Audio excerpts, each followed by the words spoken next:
The movie has good moments. I can't quite recommend it as strongly as you can, but in any event, it's worth seeing, which is certainly not the case with our next film. No. Has absolutely no social significance whatsoever. It's a new horror film called Phantasm, and it's set in a highly unusual funeral home and a cemetery where nobody rests in peace. Has a few nice touches, like a severed finger that kind of creeps around with a mind of its own, and this weird little stainless steel ball that flies through the air, and it has two claws that come out and they dig into your forehead, and then a little screw comes out and drills into your brain, kind of like a lobotomy from a dentist. Anyway, the movie's about these two brothers who live near the funeral home, and the younger brother is sort of a nosy type who goes prowling around, gets into all sorts of trouble.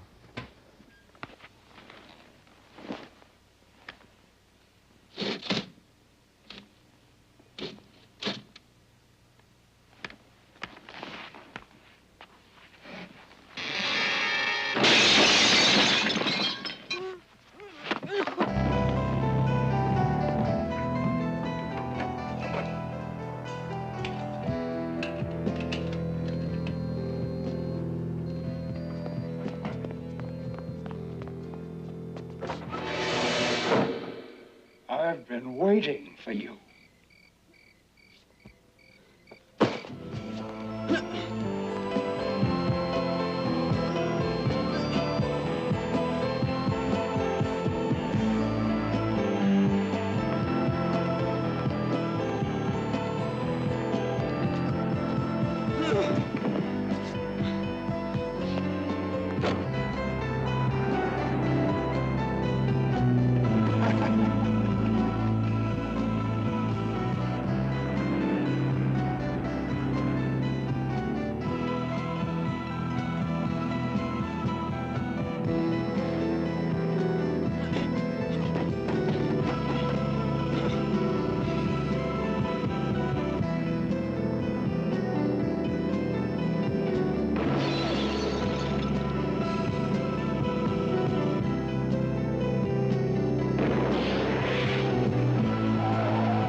Well, that was a good action scene, and there are lots of creepy moments in Phantasm that do work, but the movie's just really a bunch of special effects and horror cliches borrowed secondhand from The Late Show. They're strung together, they make no particular point.